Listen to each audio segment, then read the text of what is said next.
Bonjour à vous toutes, bienvenue au cours d'aujourd'hui. J'espère que vous allez bien, que vous avez bien fêté la fête du travail. Et il paraît qu'à l'Université de Genève, la fête du travail se fête en ne travaillant pas, contrairement à ce qui se passe dans d'autres institutions en Suisse. Parce qu'en France, par contre, on fête le travail, on ne travaillera pas, c'est une fête généralisée. Alors qu'ici, c'est sur la base cantonale. Et aussi, on peut à la tête du client pour être un peu direct. Alors, je me suis permis il y a quelques jours de vous envoyer deux annonces. Une concernant les lectures à faire d'ici la fin du semestre et le répétitoire qui est prévu, sauf erreur de ma part, pour le 15 mai. Donc nous avons encore presque 2 semaines pour nous préparer convenablement au répétitoire qui lui-même devrait nous aider à nous préparer convenablement pour l'examen. Comme ça, nos affaires sont bien organisées. Et je me suis permis aussi de vous envoyer une annonce concernant le cours de la semaine prochaine qui sera anticipé à demain, 14h15, cours anticipé à la salle S030. Présence évidemment n'est pas obligatoire, pas plus que pour des cours, disons, protocolaires. Dans le plan d'études, le cours sera enregistré. La salle, c'est la S030, si mes souvenirs sont bons. Alors, nous avions la semaine dernière dit pas mal de choses au sujet des régimes matrimoniaux. Nous sommes aussi livrés en comparatif entre deux grands instruments, le règlement régime matrimonial en vigueur dans un certain nombre de pays de l'Union européenne et la LDIP. Pour ce qui est de la perspective suisse, nous avons constaté quelques ressemblances et quelques disparités. Nous avons constaté, par la force des choses, rien de surprenant, que le règlement est plus précis et plus détaillé sur un certain nombre de points. Il est aussi beaucoup plus récent que les quelques 10 articles, un peu moins consacrés par la LDIP à ce sujet, régimes matrimoniaux dans la sphère internationale. Et ce caractère plus détaillé se manifeste aussi, se constate, s'agissant de la portée du droit applicable aux régimes matrimoniaux. Alors, nous avons déjà rencontré les questions concernant définition, qu'est-ce qu'un régime matrimonial, quels sont les litiges ou les questions que l'on qualifie comme inhérentes aux régimes matrimoniaux. Nous avons une disposition dans le règlement de l'Union européenne qui n'a pas d'équivalent dans la LDIP, qui peut assez largement être convoquée par les avocats, les juristes suisses, les juges suisses, s'agissant de l'application de la LDIP. Donc cet article 27, il énumère, il s'agit d'une liste exemplative non exhaustive, mais toute somme faite assez fournie, les questions qui tombent sous le coup du droit applicable au régime matrimonial, droit désigné par les règles que nous avons examinées. Alors la classification des biens des deux époux, ou de chacun d'entre eux en différentes catégories, que ce soit marital asset, ou separate asset, separate property, que ce soit bien commun, bien propre, en droit français, cette classification typiquement relève du droit applicable au régime matrimonial. Parfois, les législations fonctionnent sur la base de présomptions. Par exemple, on présume qu'un bien est de propriété commune si aucun des époux ne parvient à démontrer qu'il est de sa propriété. Alors on peut se demander si ces dispositions posant des présomptions relèvent plutôt du droit applicable au régime matrimonial ou s'il ne s'agirait pas d'une disposition relevant plutôt de la procédure. Vous savez que la procédure est régie par le droit procédural du fort de l'état du juge. En cas de doute, on a tendance à préférer une qualification d'une question comme inhérente au droit du fond plutôt qu'au droit procédural. Transfert de biens d'une catégorie à l'autre, que ce soit par opération d'une disposition, que ce soit en vertu d'un contrat, d'un accord qui aurait été passé par l'époux, du type de celui que nous avons vu, qui a été passé aux États-Unis notamment. Il s'agissait de définir ce que c'est la separate property. Certains biens ont été qualifiés comme biens séparés, personnels des époux, contrairement aux règles dispositives ou supplétives de volonté applicables dans l'État américain du Washington. Pouvoir, droit et obligation d'un des deux époux à l'égard des biens, en quelle mesure un époux peut disposer, moyennant des actes unilatéraux, sans le consentement de l'autre, de ses biens, de biens communs.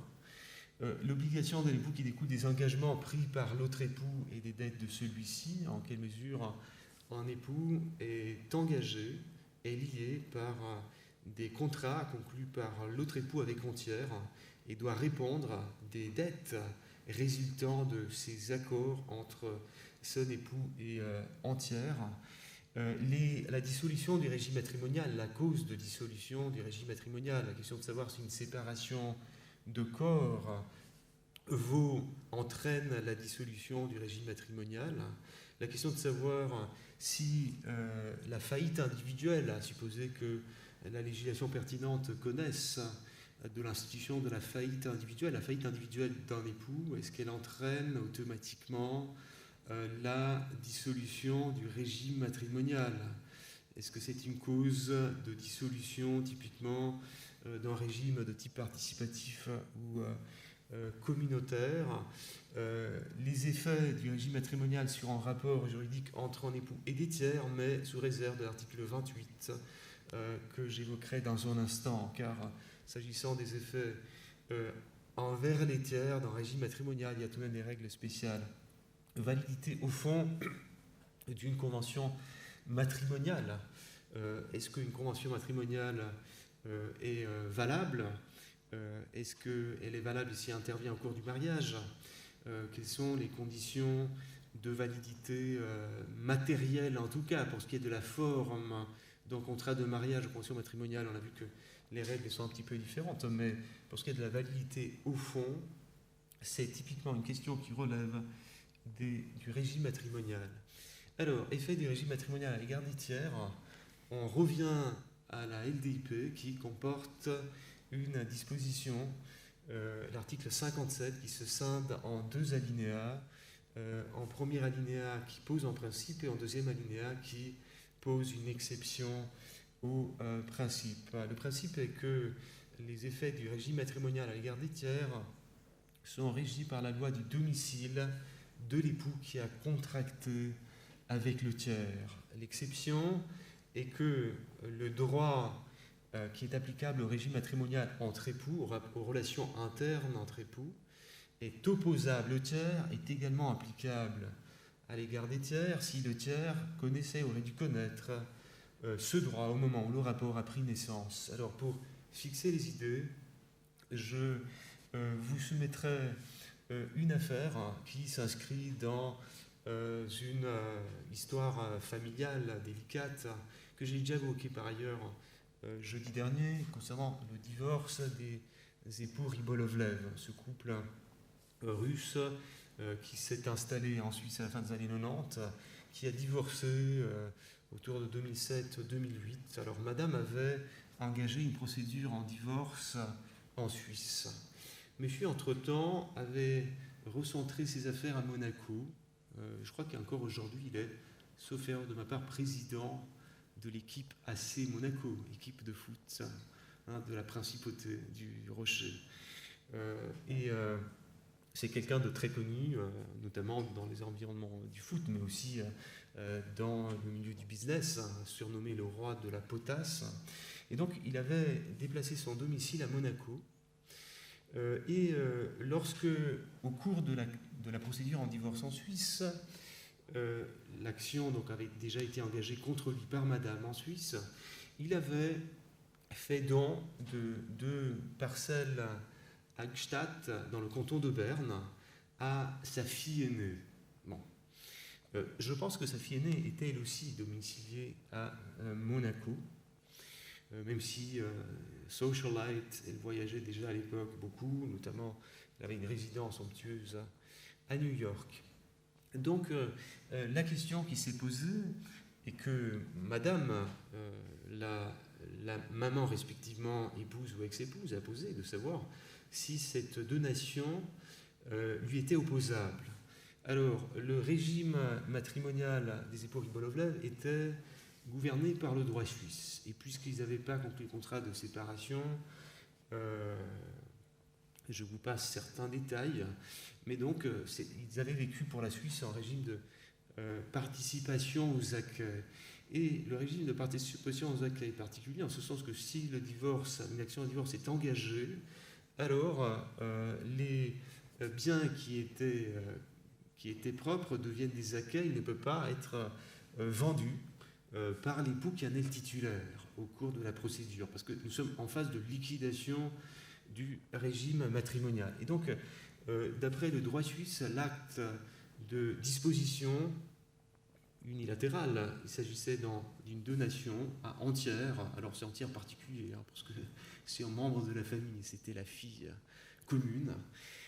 Alors, ce contrat d'aliénation sans rémunération, contrat de donation, n'est pas valable pour le droit suisse. Mais l'article 57 pose, s'agissant des effets du régime matrimonial à l'égard des tiers, le principe de l'applicabilité de la loi du domicile de l'époux qui a contracté avec le tiers. L'époux qui a contracté avec le tiers est M. Rybolovlev, qui avait son domicile à Monaco. Pour Monaco, si les époux n'ont pas conclu un contrat de séparation des biens, c'est le régime, en contrat de mariage, pardon, c'est le régime de séparation des biens qui est applicable. Et en vertu du régime de la séparation des biens prévu par le droit monégasque, M. Rybolovlev était parfaitement fondé, à n'importe quel moment, à aliéner ces deux parcelles situées dans une commune connue à Hagstatt, commune là aussi où se concentre la jet-set internationale. Et donc, M. Rybolovlev invoquait, les avocats de M. Rybolovlev invoquaient l'article 57 alinéa 1er LDIP, et la tierce, en l'occurrence, la fille invoquait aussi cet article 57 alinéa 1er LDIP qui sauvegardait ce naquit, mais il a été relativement facile de faire jouer l'exception qui consiste à appliquer aux effets vis-à-vis des tiers le droit suisse, en l'occurrence, applicable au régime matrimonial aux relations internes, car ce tiers, puisque c'était en insider, quelqu'un de la famille, il connaissait, aurait dû connaître le droit, aurait dû savoir que ses deux parents étaient soumis au droit suisse. Et donc, on a fait jouer l'exception. Le droit suisse est applicable, y compris à l'égard de la fille qui avait reçu ces donations. Ces donations n'est pas opposable à la mère, et donc la mère peut en invoquer l'invalidité. Le règlement régime matrimonial, article 28, comporte une disposition qui procède d'une philosophie semblable, mais qui est assez différente quant au rattachement qu'elle retient. Je ne vais pas entrer dans les détails de cette disposition article 28 qui est relativement complexe. Si vous regardez la structure, elle peut paraître un peu alambiquée. Alors, l'article 28 pose qu'en principe, s'agissant des effets du régime matrimonial à l'égard des tiers, l'applicabilité du droit qui est applicable à la convention conclue entre un des époux et le tiers. Il peut s'agir, le plus souvent, il s'agit d'un contrat, et souvent, le droit applicable à la convention conclue entre l'époux et le tiers est le droit de la résidence habituelle du tiers. Pas toujours, ça dépend de qui est le prestataire caractéristique, sauf si la convention vis-à-vis entre un époux et le tiers a pour objet un immeuble, auquel cas c'est la loi de l'immeuble en question qui est applicable. Ça, c'est le principe. Il y a aussi une exception qui ramène à l'applicabilité, y compris vis-à-vis des tiers, du droit applicable aux relations internes. Si le tiers connaissait, aurait dû connaître le droit applicable aux relations internes en faisant preuve de diligence. Il y a des présomptions de connaissance par le tiers sur lesquelles je préfère ne pas m'attarder. Je n'entre pas dans les détails de cet article 28 concernant la présomption de connaissance du tiers. Je vous laisse découvrir, ce ne sera pas matière à examen. Il me tarde de vous parler, ce sera le dernier sujet de ce long chapitre sur le régime matrimoniaux, de la reconnaissance en Suisse des décisions rendues à l'étranger et concernant le régime matrimonial. Il n'y a pas de convention internationale concernant la reconnaissance des décisions en matière de régime matrimonial, donc quasiment tout le temps, s'agissant de savoir si une décision étrangère qui porte sur une des questions inhérentes au régime matrimonial est reconnue ou non en Suisse, on doit appliquer la LTIP. Et on doit appliquer, pour ce qui est de la première question qui se pose dans le cadre d'une analyse de reconnaissabilité ensuite d'une décision étrangère, il faut s'interroger, on le sait, sur la question de savoir si la décision étrangère provient d'un État que la Suisse considère comme fondé à rendre une décision en la matière, en raison d'un rattachement que la Suisse estime légitime, suffisant pour attribuer une compétence internationale reconnue par la Suisse au juge étranger qui a rendu cette décision. Article 58, il est, si vous le regardez lui-même, assez complexe. Il se compose de 2 alinéas. L'alinéa premier, il se décompose à son tour dans 4 situations, lettres A, B, C, D. Je vous propose de commencer par l'alinéa deuxième, le deuxième alinéa article 58, qui est de loin le plus souvent sollicité d'un point de vue statistique. Car le plus souvent, si la Suisse a affaire à une décision étrangère portant sur un régime matrimonial, cette décision étrangère a été rendue dans un cadre du divorce ou dans un cadre de succession à la suite du décès d'un des époux, ou dans le cadre de ce que nous appelons en Suisse mesures de protection non conjugale. Donc, si la décision étrangère a été rendue dans l'un de ces 3 contextes, c'est l'article 58 alinéa 2 qui est applicable. Et qu'est-ce que fait cet article 58 alinéa 2 ? Il procède, un peu comme l'article 51, il procède par renvoi, c'est-à-dire il renvoie à la compétence du juge étranger pour prononcer le divorce. Si c'est le juge étranger du divorce qui a prononcé la décision qu'il s'agit de reconnaître ou de ne pas reconnaître, si c'est le juge étranger en charge de la succession qui a rendu une décision en matière de régime matrimonial, eh bien, pour savoir si ce juge étranger était aux yeux de la Suisse compétent, il faudra vérifier l'article 96 en matière de reconnaissance des décisions étrangères en matière de succession. Et si la décision étrangère a été rendue dans un cadre analogue à ce que nous appelons en mesure de protection non conjugale, alors il y a un autre renvoi, un troisième renvoi au fort, au chef de compétence indirecte de l'article 50, voilà, que nous connaissons déjà. L'article 50 utilise le domicile de l'un ou de l'autre époux, sans condition ultérieure. Alors que l'article 58 est alinéa premier, et je viens à cet article-là maintenant, il concerne la reconnaissance ou la non-reconnaissance, c'est la question qu'il s'agit de déterminer, d'une décision étrangère qui a été prise dans un contexte autre que divorce, succession, mesure de protection conjugale. Hypothèse assez rare. Quand j'étais à Neuchâtel il y a quelques semaines, il y a une dame qui m'a raconté une affaire intéressante sur laquelle elle a travaillé. Il s'agissait de 2 époux espagnols qui habitaient l'un et l'autre ici. Et madame avait, mais dans un cadre qui n'était pas un cadre de divorce, pas plus que de mesures de protection non conjugale, pas plus que de succession, surtout pas, les 2 époux étaient parfaitement vivants.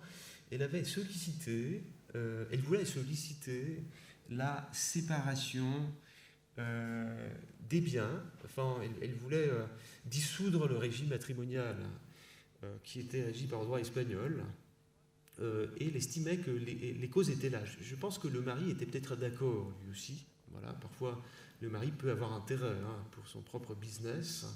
Et donc, ils se sont demandé si ils pouvaient solliciter cette décision d'un juge espagnol et quelles étaient les chances que la décision judiciaire espagnole soit reconnue en Suisse. Alors, c'est l'article 58, alinéa 1er, qui détaille les chefs des compétences acceptés par la Suisse, 4 chefs spécifiques, domicile du défendeur, si le défendeur a son domicile en Espagne, et ce n'était pas le cas en l'occurrence, domicile du demandeur, mais uniquement si le défendeur n'est pas domicilié en Suisse. Là, c'est une situation délicate. La Suisse protège dans des affaires, dans des affaires de divorce et dans certaines affaires familiales, le Suisse qui est domicilié en Suisse en restreignant les conditions de reconnaissance d'une décision étrangère rendue par les États du domicile du demandeur. On verra ce protectionnisme suisse quand il sera question de l'article 65. C'est une disposition assez gênante qui m'a provoqué dans ma propre activité pas mal de casse-tête et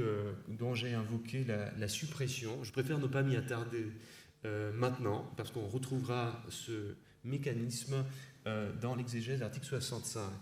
En tout cas, s'agissant de 2 Espagnols, là aussi, le domicile du demandeur en Espagne, non. Alors, madame, qui sollicitait la séparation, qui voulait obtenir la séparation des biens, prononcer de séparation et de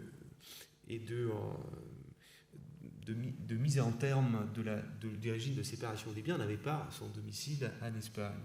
L'État dont le droit est applicable par effet du choix des époux. Alors, les époux avaient choisi le droit espagnol pour régir leur propre relation patrimoniale, et donc, puisque, en vertu de la lettre C de l'article 51, alinéa 1er, la compétence des juges de l'État dont la loi est applicable du point de vue suisse est fondée en vertu de cette disposition, et bien là, ils étaient plutôt rassurés, car il y a une disposition favorable de la Suisse à reconnaître cette décision espagnole qui a été prononcée par les juges d'un État dont la loi espagnole était applicable, les époux ayant choisi, je ne sais pas quel était le lieu du mariage des époux, si c'était marié en Suisse ou en Espagne, en tout cas, le droit espagnol était applicable, y compris du point de vue de la LDIP, à leur relation patrimoniale, ce qui était suffisant à fonder la compétence des juges espagnols. Si la décision concerne un immeuble et que la décision provient de l'état de l'immeuble, même s'il y a moins de chances d'avoir véritablement besoin d'une reconnaissance en Suisse, car par hypothèse la décision porte sur un immeuble situé à l'étranger, mais il y a une disposition favorable de la Suisse à reconnaître une décision qui porte sur un immeuble qui est situé à l'étranger, décision rendue par les autorités de l'État de situation. Pour ce qui est du règlement de l'Union européenne, un peu comme le règlement Bruxelles 1 bis, pas de contrôle de la compétence du juge d'origine et procédure facilitée pour ce qui est de l'exéquatur. Donc, une décision française qui aurait statué sur la liquidation du régime matrimonial de 2 époux dont monsieur est français et madame est italienne, qui ont des liens avec la France et l'Italie. Le juge français aurait attribué à monsieur ou à madame, peu importe, un bien immeuble en Italie. Eh bien, cette décision française est amenée à circuler facilement, sans trop d'obstacles, dans l'ensemble des États de l'Union européenne et donc également sur le territoire italien. Deuxième aspect que nous avons étudié dans la reconnaissance des décisions, ordre public international, l'intervention de l'ordre public international s'agissant de la reconnaissance des décisions régime matrimonial est assez rare.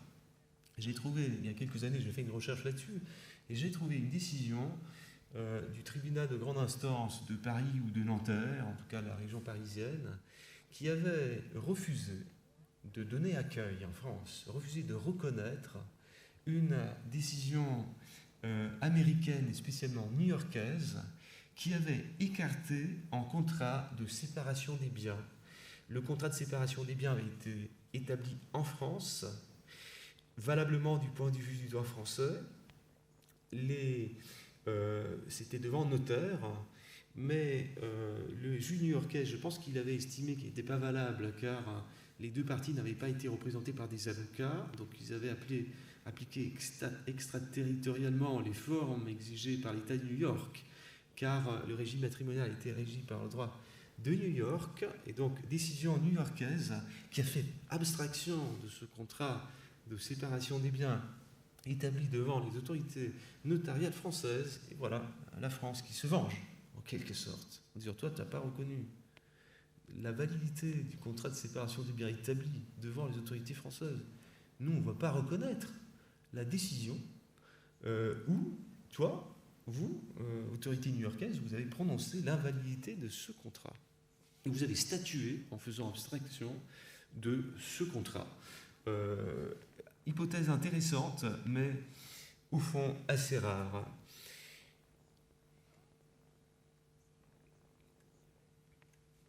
Avez-vous des questions ?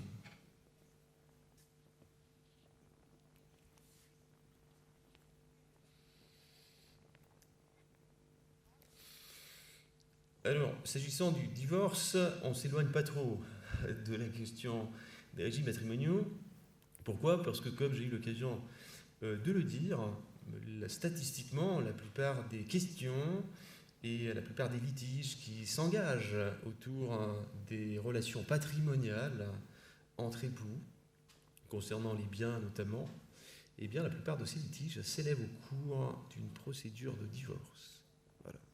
Donc, j'ai préféré suivre la systématique de la LDIPE, et donc j'ai traité du régime matrimonial après les effets généraux du mariage, parce que les articles 51 et 58 précèdent dans la géographie de la LDIPE et dans la chronologie des questions et dans l'ordre d'apparition des différentes questions et des dispositions qui les visent, le chapitre sur le divorce. Mais il faut reconnaître que les êtres humains que nous sommes, quand nous sommes mariés, nous nous battons, nous nous bataillons, le plus souvent, s'agissant du régime matrimonial, au cours d'une procédure de divorce. Donc le lien est évident entre ces deux volets du droit international privé, si tant est que j'ai déjà fourni pas mal d'exemples concernant le régime matrimonial, en faisant des incursions déjà dans un cadre un peu pathologique du démariage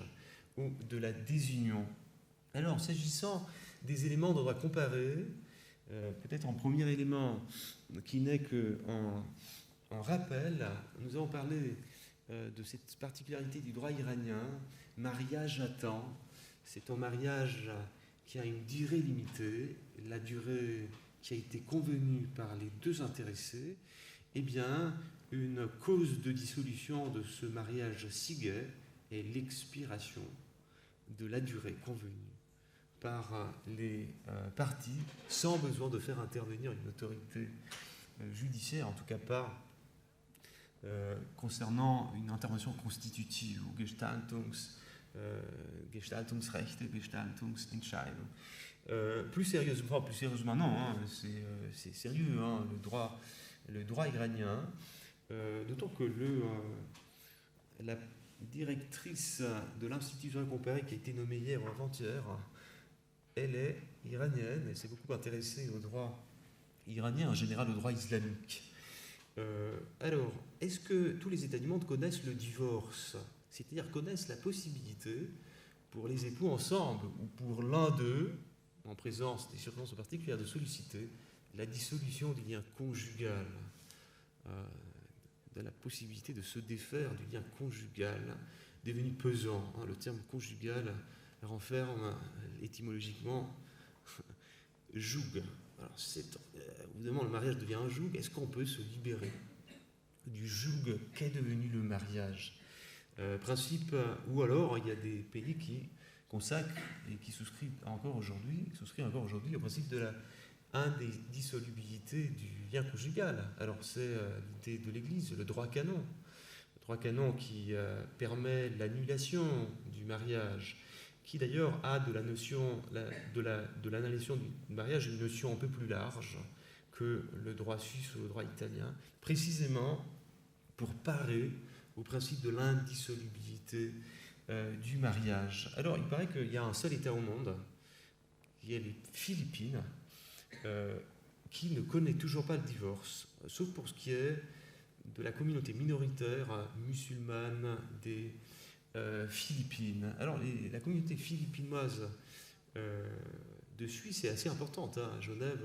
J'ai habité à Genève pendant quelques années, j'avais une église, je fréquentais une chrétienne, il y avait pas mal de Philippins ou Philippinois, hein, dont avec certains je m'étais lié presque d'amitié.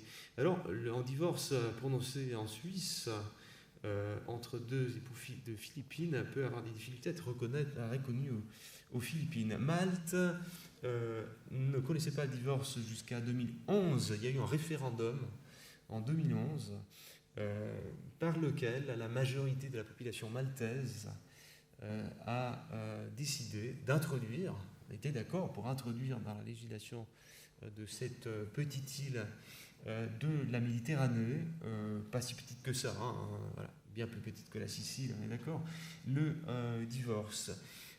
Beaucoup de pays ignorent la séparation de corps comme institution autonome, hein.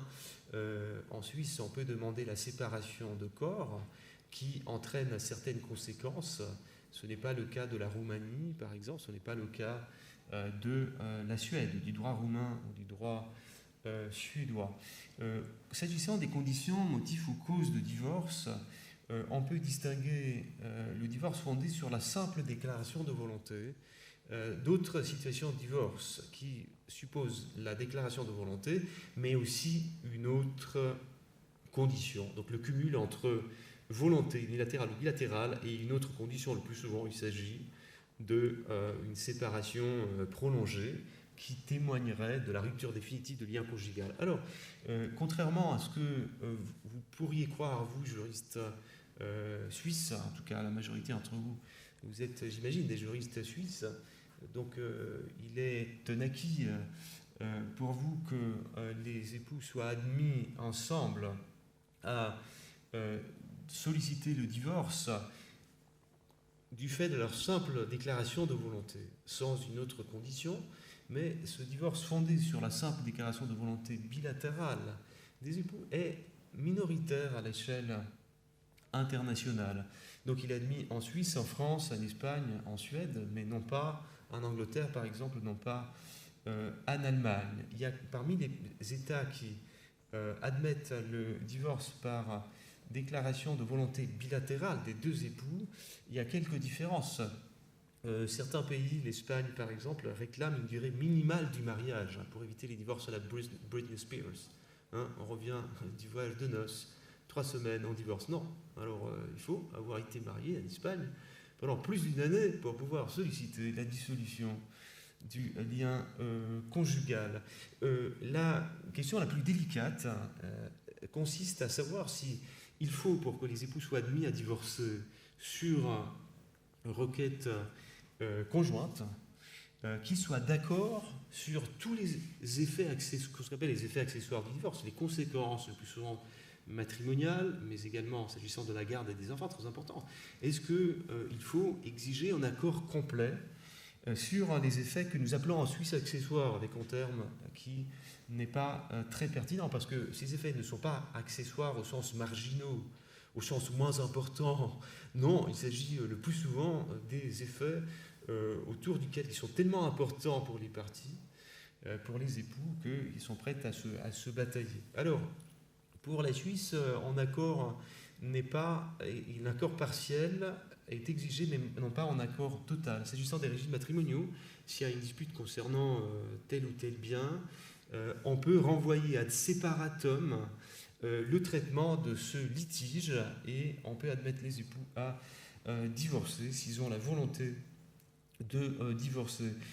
En France, la France connaît depuis 2017 un divorce sans juge qui a rencontré un franc succès. Un divorce pour lequel les époux ne sont pas obligés de passer devant le juge. C'est les avocats qui assistent les parties, rédigent une convention de divorce qui ensuite est enregistrée par un notaire, y compris lorsqu'ils ont des enfants mineurs, à moins qu'un des enfants mineurs capable de discernement insiste pour être auditionné par le juge, auquel cas on voit auquel cas le juge est appelé à intervenir. Sinon, en divorce sans juge, qui a désengorgé les tribunaux, ça a été une initiative qui a fait beaucoup discuter, qui a fait susciter des critiques parfois au sein des auteurs de la doctrine plus conservatrice, mais en réalité, le succès en termes statistiques montre que les Français, bon, qu'il est dans l'intérêt des Français d'avoir cette possibilité, d'autant plus que l'accord sur les effets accessoires qui est exigé doit être complet. Et donc, ils doivent préparer une convention de divorce qui est vérifiée quant à ces différentes composantes par le notaire. Il y a aussi des délais à respecter. Il y a 2 semaines de délai de réflexion après un premier projet qui est, sur lequel travaillent les avocats des époux, qui est signé par les époux, par chacun des avocats, et ensuite soumis au notaire pour enregistrement. Procédure intéressante. Quid d'un divorce fondé sur la volonté, la simple volonté unilatérale, déclaration de volonté unilatérale d'un des époux. C'est le cas de la répudiation du droit islamique, notamment du triple talaq, un talaq qui est prononcé par 3 fois, qui a pour effet de dissoudre de manière irrévocable, ou talaq irrévocable, le lien conjugal. Alors, il s'agit d'un acte privé, d'une prérogative maritale, dont se pose la question de savoir si des États laïques comme la Suisse, comme la France, comme les États de l'Union européenne acceptent de reconnaître sur leur territoire les effets d'une répudiation qui est intervenue à l'étranger, notamment sur le territoire d'un pays qui connaît ce type de procédé. Traditionnellement, répudiation est une procédure privée, divorce privé. C'est une simple déclaration maritale du mari communiquée par n'importe quel moyen. D'ailleurs, on a des talaqs qui sont communiqués par SMS, triple, la formule prononcée par 3 fois. Le triple talaq a été déclaré inconstitutionnel par la Cour constitutionnelle indienne dans une décision de 2017 dont la RTS, Radio-Télévision Suisse Romande, avait parlé en son temps. Une courte majorité, 3 juges de la Cour constitutionnelle indienne, hindous, manifestement. Il y en avait probablement un seul des 5 qui était musulman. Et en 2019, le Parlement indien, le Parlement fédéral, a même rendu le talaq en crime. C'est un peu c'est probablement l'agenda du Premier ministre Narendra Modi, qui est aux commandes depuis 2016 maintenant, ça fait quand même un bail, qui veut avancer un peu un agenda pour protéger la majorité hindouiste. Alors on peut aussi avoir cette lecture politique de cette évolution en Inde. En réalité, le Pakistan, grand pays frontalier de l'Inde, à majorité musulmane, lui-même, bien avant l'Inde, avait déclaré inconstitutionnel et prohibé le talaq du droit musulman. Pour ce qui est de la cause du divorce, probablement la plus populaire, fondée sur la suspension de la vie commune, suspension ou séparation, il faut distinguer selon que la séparation exigée soit une simple séparation factuelle ou selon que la séparation exigée soit une séparation judiciaire. L'Italie exige que la séparation soit judiciaire pour qu'elle puisse, si elle est prolongée pendant la durée fixée par la loi, avoir pour effet de permettre à un seul ou aux 2 époux de solliciter la séparation. Quelle est la durée minimum de séparation qui permette à un époux, aux 2 époux, selon les circonstances, de solliciter le divorce? Certains pays, ce qui est intéressant, ils modulent la durée de séparation requise selon 2 facteurs. Selon la question de savoir s'il y a des enfants ou pas, ou selon la question de savoir si les 2 époux sont d'accord ou si un seul sollicite le divorce. Il y a quelques années, il y a plus de 15 ans en réalité, parce que le temps passe. Il faut reconnaître que le temps passe avec les pantoufles, en Suisse notamment, mais il passe. Alors il y a un peu plus de 15 ans, j'ai été, quand je travaillais à l'Institut à comparer, amené à m'intéresser à un divorce, à une procédure de divorce qui avait été engagée devant des juges suisses, qui concernait 2 époux péruviens. Alors, un des époux, je pense que monsieur, était au Pérou, madame était en Suisse.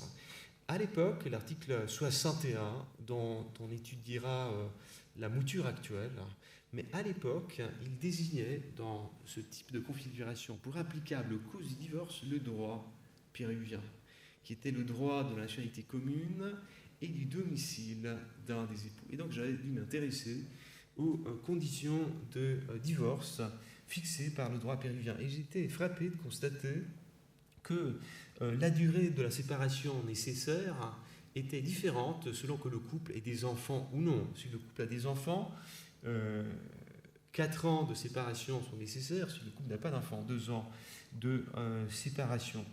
L'Angleterre est, contrairement à ce qu'on pourrait peut-être penser, un des pays où, si la requête est unilatérale, la séparation doit être prolongée pendant plus. Donc il y a une série de... il y a des différences, des disparités assez importantes. Je vous laisse, si ça vous intéresse, les étudier. Est-ce que le divorce pour faute existe ou non? Bon, cela dépendra des ordres juridiques. En Suisse, la réforme du droit du divorce qui a eu lieu à la fin des années 90 a décidé de faire bon marché de la question de la faute. Et je pense que c'est une bonne décision. On sait que c'est compliqué de savoir exactement qui des deux époux est responsable ou plus responsable de l'échec ou de la rupture de lien conjugal. Le divorce pour faute, on avait constaté qu'il finit par encourager la mauvaise foi.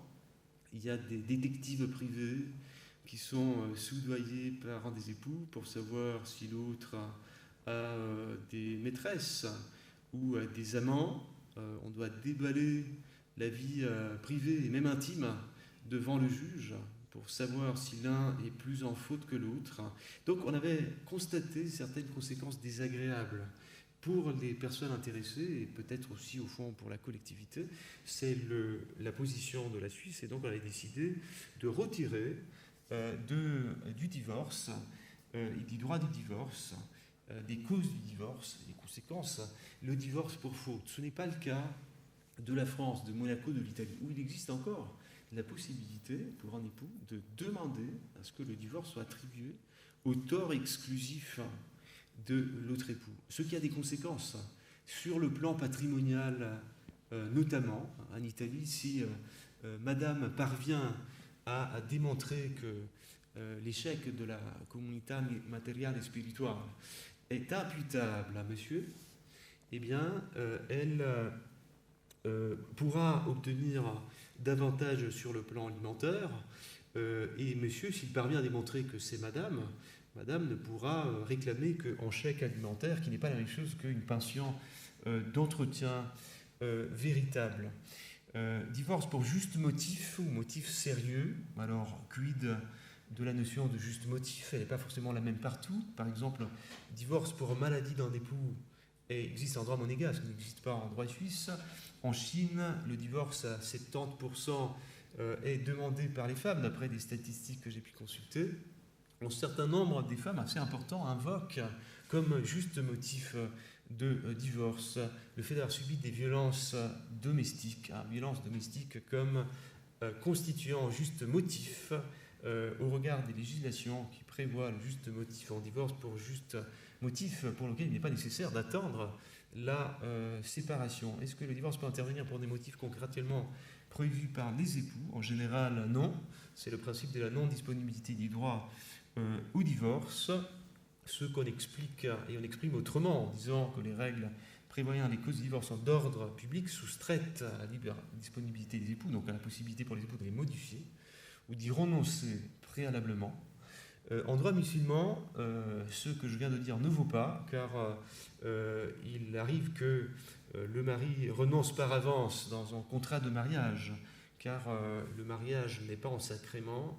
Pour le droit musulman, c'est un contrat, et donc le mari peut renoncer par avance contractuellement à exercer le droit de répudier sa femme, ou les époux peuvent prévoir la possibilité pour madame de demander à être répudiée si notamment monsieur ne paye pas sa contribution à l'entretien pour 1 mois, 2 mois, 3 mois. Donc il y a une certaine liberté de moduler les causes, les situations qui amèneront à la dissolution du lien conjugal. S'agissant de la procédure, on distingue divorce formel et divorce informel. Le divorce formel est celui qui est prononcé par une autorité à la suite d'une procédure publique, autorité publique qui peut être judiciaire, qui le plus souvent est judiciaire, parfois religieuse, mais chargée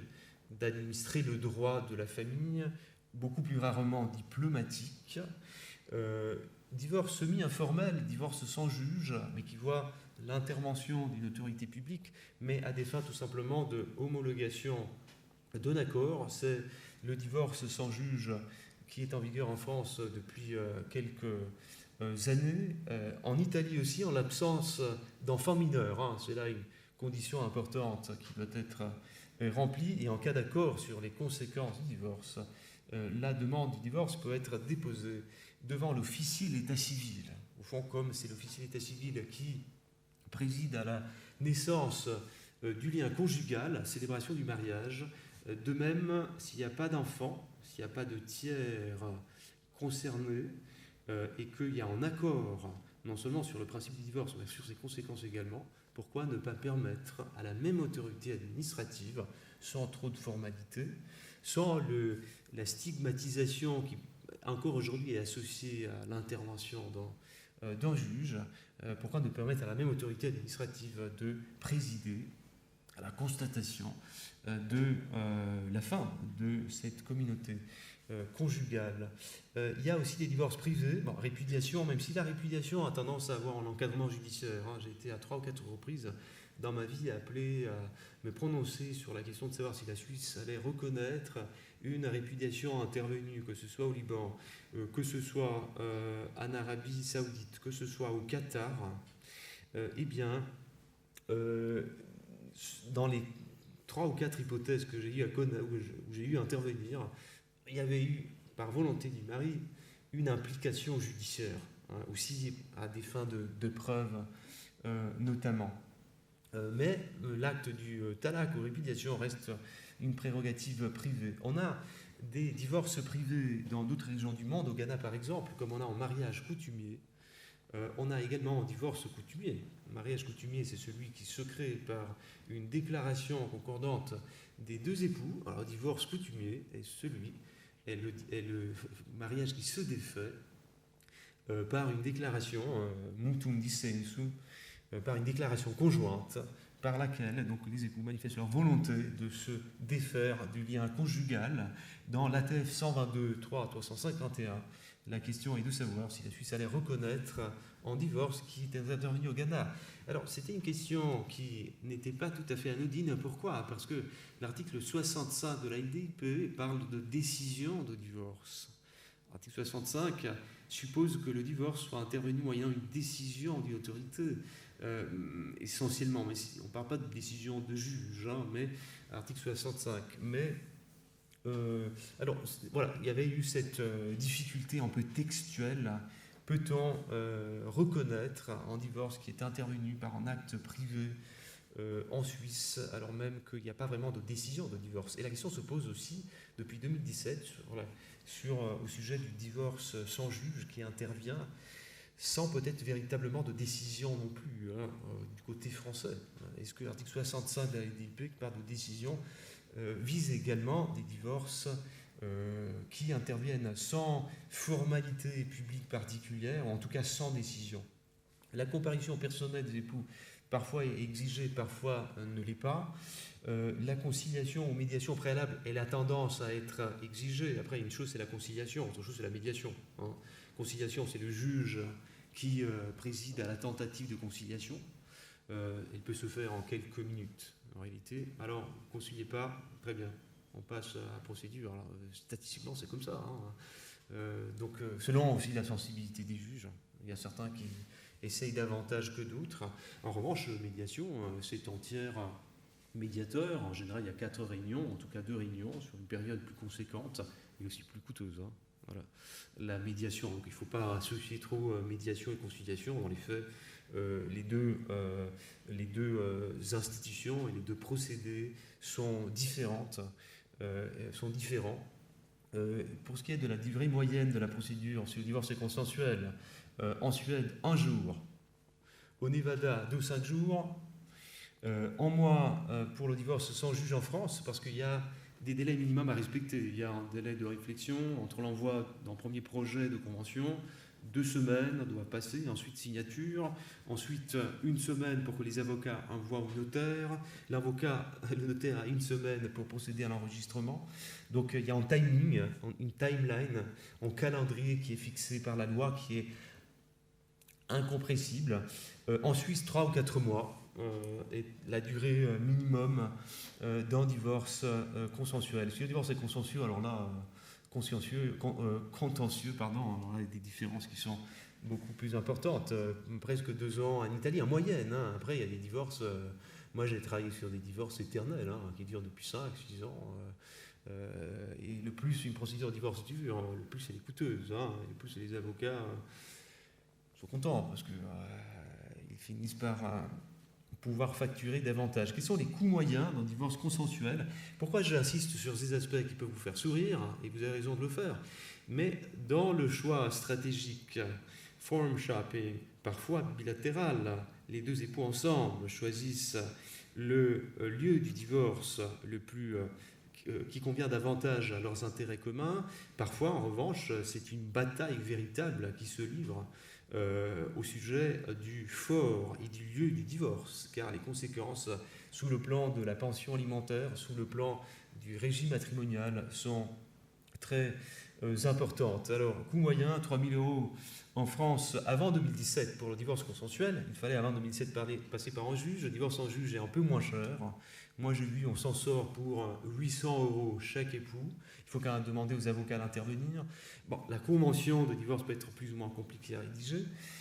S'agissant des cantons, Zurich, c'est un peu plus cher que Genève. Pour Genève, la présence des avocats n'est pas nécessaire. Il faut tout simplement verser un émolument de 600 francs. Alors pour divorcer, il faut verser 600 francs. En même temps, pour faire un contrat de mariage, il faut verser 500 francs. On paye. Voilà, laisse faire. Pour se marier, il faut payer.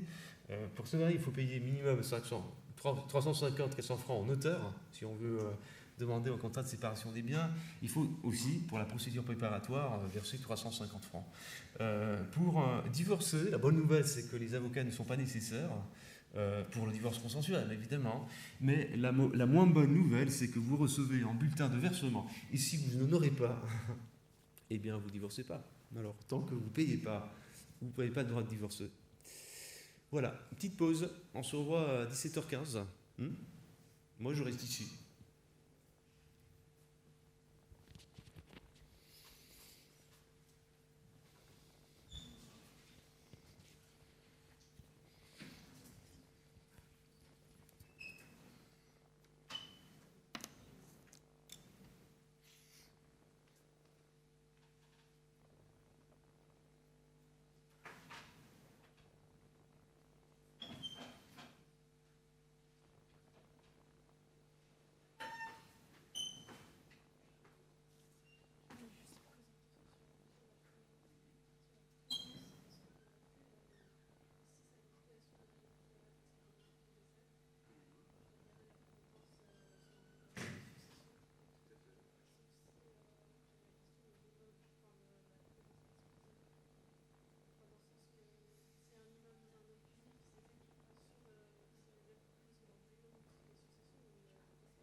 Alors, je pense que la question de la compétence exclusive, en réalité, elle se rapporte à la LDIPE. Dans la diapositive qu'on peut reprendre. Car, bon, alors, sur le terrain de la LDIPE, article 86, compétence qui annule le dispositif plus, la ligne 2, l'article 86, impose aux équipes de respecter la compétence étrangère de l'État ou immeuble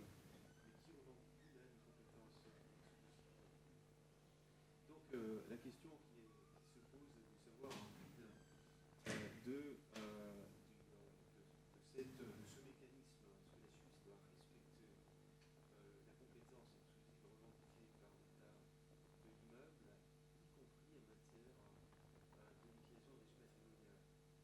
Alors là, la tendance est de penser que si la question du régime matrimonial se pose dans le cas de la succession, l'article 86 auquel renvoie l'article 131 lettre B, l'article 86 doit être pris dans son ensemble.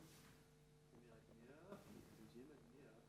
Quand il y a ce renvoi à l'article 86, c'est aux deux alinéas de l'article 86. Par contre, lorsque la compétence en matière de régime matrimonial suit la compétence du divorce, on verra dans un instant la compétence du divorce, est-ce que là, le juge suisse, qui est compétent pour le divorce, et qui donc est compétent aussi pour statuer sur la liquidation du régime matrimonial, est-ce qu'il doit respecter la compétence exclusive réclamée par l'État où se trouve un immeuble que les deux personnes auraient acheté ensemble, ou que l'un d'eux aurait acheté au cours du mariage. Et là, c'est délicat. Il y a pas, il y a un arrêt de 2010 et 2012, une affaire typiquement hongroise, sur laquelle j'ai pu me pencher, où il y avait effectivement un divorce qui était demandé en Suisse par madame. Monsieur l'avait demandé en Hongrie. Il avait été mentionné par la dame, et la dame était allée à Milan. Le juge suisse compétent, article 59, il a été violé par l'article 9 que je parle, il y a pas de dispendance. La dispendance joue en faveur de la Suisse. Bon, après, le juge a dit, mais attention, le juge suisse ne peut pas statuer sur deux appartements qui se trouveraient à Budapest, à Hongrie. Le tribunal fédéral, dans une décision qui est un peu ambiguë en réalité, disons, il a confirmé la décision cantonale. Je crois que le canton était suisse, se fait finalement acceptait, je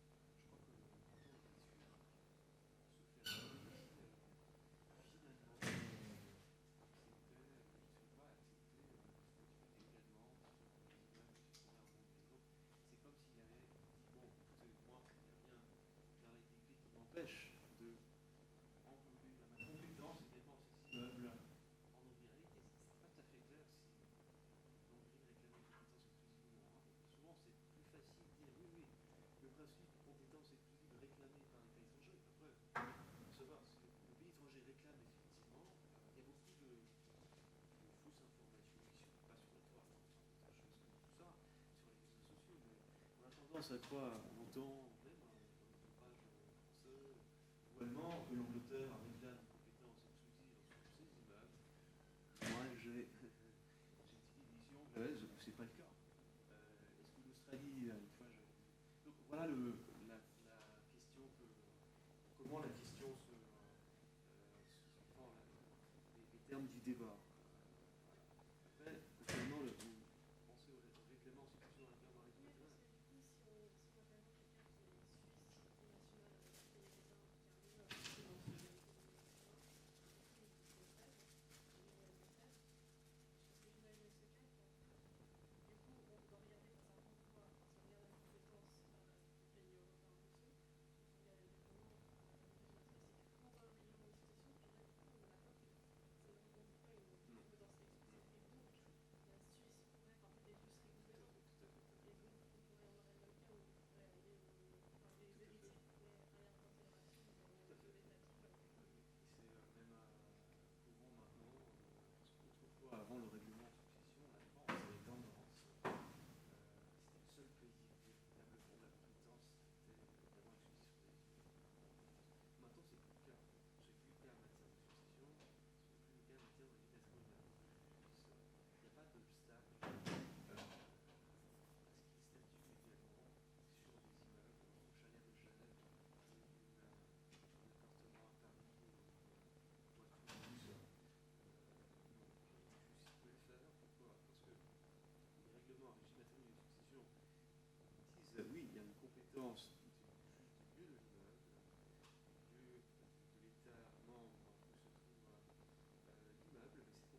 Thaïlande, parce qu'il y a quand même pas mal de trucs en Thaïlande. Souvent, c'est des investissements aussi. Parfois, ils sont détenus par des sociétés distributeurs. Les immeubles aujourd'hui, dans le domaine fiscal, sont assez souvent, notamment par les investisseurs, par ceux qui disent moi je veux surtout faire un investissement à Bangkok ou à Pattaya, qui utilisant, ou au Brésil, utilisant l'immobilier, voilà. Parfois ils préfèrent détenir ces biens moyennant des sociétés. Souvent ces sociétés doivent avoir leur siège dans le pays en question. Mais parfois on peut, ces sociétés par exemple, en Suisse, détenir des immeubles qui se trouvent dans d'autres pays. Il est assez courant d'avoir aux États-Unis des immeubles, par exemple, moyennant les sociétés qui sont siège au Bahamas, ou aux îles Caïmans. Ce n'est pas interdit. Donc il n'y a pas une obligation pour les sociétés détentrices d'immeubles de s'expatrier son siège dans les tas de situations. Certains États ne le pas. Je pense qu'on peut avoir tout à fait. On peut avoir en résident étranger. Je pense, je ne suis pas certain. Parce que je pense que si c'est dans le cadre d'un investissement, ça devrait être possible. Mais sur ces cas-là, les scolaires qui protègent un peu les Alors c'est plus souvent le cas. Hein, si vous avez, bon, il y a quelques disparités qui sont assez minimes entre les deux.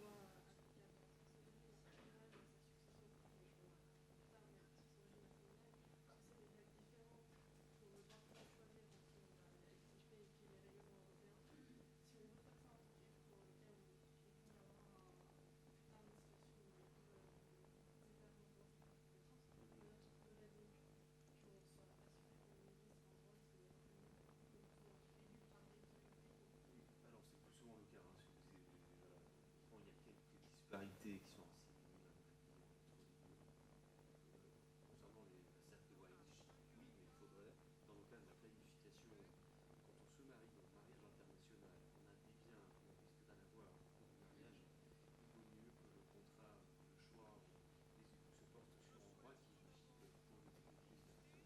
Moi, quand j'ai souscrit en mariage droit du civil, je savais que ce choix était parfaitement valable. Par contre, le plus compliqué, c'est de restreindre la compétence. Ça, bon, la Suisse accepte. En gros, voilà, pour éviter une confusion dans l'égalité de juridiction, la Suisse accepte que son mariage est oralement italien. Par contre, qui, dans leur règlement J-matrimonial, il y a l'interdiction de fort. Voilà. Dans le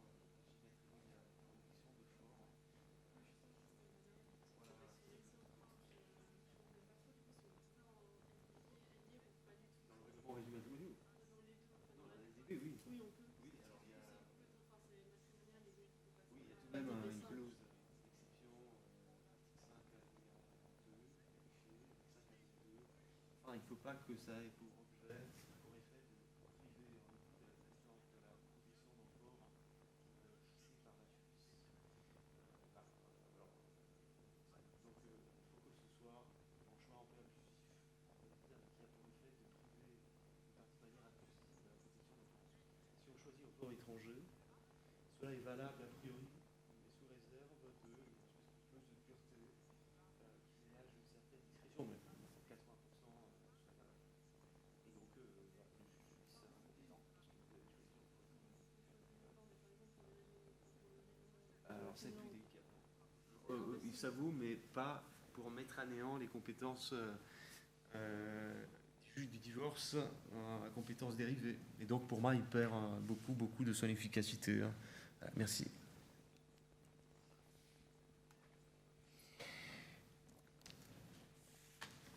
Autre point important,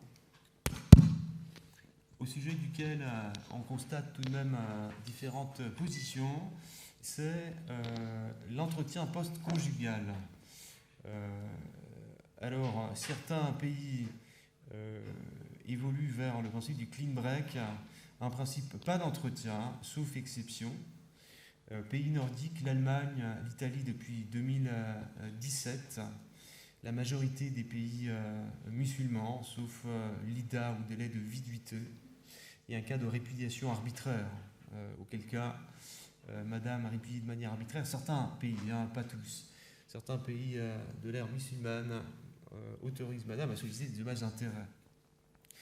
En Suisse, c'est le principe du clean break ou de la Selbstverantwortlichkeit. Je pense que le terme Selbstverantwortlichkeit est plus parlant. De l'autoresponsabilité. À la suite d'un divorce, chacun des époux est responsable financièrement et est tenu à subvenir à ses besoins. Mais il y a tout de même un certain correctif qui prévoit, qui est fixé par l'article 125 du Code civil, contribution équitable. Si madame, notamment, pendant plusieurs années, pendant 20 ans, 30 ans, elle n'a pas travaillé, car c'était l'accord qui avait été conclu par les époux, et s'est occupée de 3 enfants, eh bien, il est clair qu'à 55 ans, il y aura des difficultés à entrer dans le marché du travail. Et je trouve que c'est tout à fait équitable de permettre, dans ce cas-là, le versement d'une contribution équitable. Principe de solidarité suivi en France et en Angleterre, mais en cas de divorce par faute, l'époux en faute peut être pénalisé sur le plan des aliments en Italie. En France, il y a une institution qu'on appelle prestation compensatoire qui est réglée aux articles 270 et suivants du Code civil français. C'est une institution très importante. Le montant, enfin si oui ou non il y a une prestation compensatoire et quel est le montant, doit être déterminé dans l'accord du divorce. S'agissant du divorce sans juge, statistiquement, une partie du contentieux du divorce en France est au sujet de la prestation compensatoire. Est-ce que c'est de 200 000 euros? Est-ce que c'est de 100 000 euros? Certains critères sont fixés par l'article 271, je crois, du Code civil. Il est destiné, cette prestation, une prestation financière destinée à compenser la chute du niveau de vie consécutive au divorce qui frapperait un des époux. On compare les patrimoines, on compare les expectatives de pension, c'est un point important. On rapporte tout ça à la durée du mariage, et il est d'usage de fixer une prestation compensatoire qui compense la baisse du niveau de vie consécutive au divorce. L'Angleterre figure parmi les États les plus généreux. On a déjà évoqué la question des financial provisions, souvent d'une entité importante. Alors, ce qui est un peu compliqué parfois, c'est de savoir si ces financial provisions relèvent de l'entretien post-conjugal ou non. Est-ce que c'est plutôt régime matrimonial, plutôt obligation alimentaire? Alors, le cas s'est posé, la question a été posée à la Cour de justice européenne dans l'affaire Van den Bogart. Il s'agissait d'un monsieur qui était néerlandais, qui avait épousé en 1957. C'est un mariage qui avait été célébré longtemps en arrière. Mariage qui avait été célébré aux Pays-Bas. Madame Laumen, Monsieur Van den Bogart et Madame Laumen vivent pendant 33 ans sous le régime de la communauté universelle des biens. C'est le régime du droit néerlandais. En 1980, 33 ans après la célébration du mariage, ils passent en contrat de séparation des biens.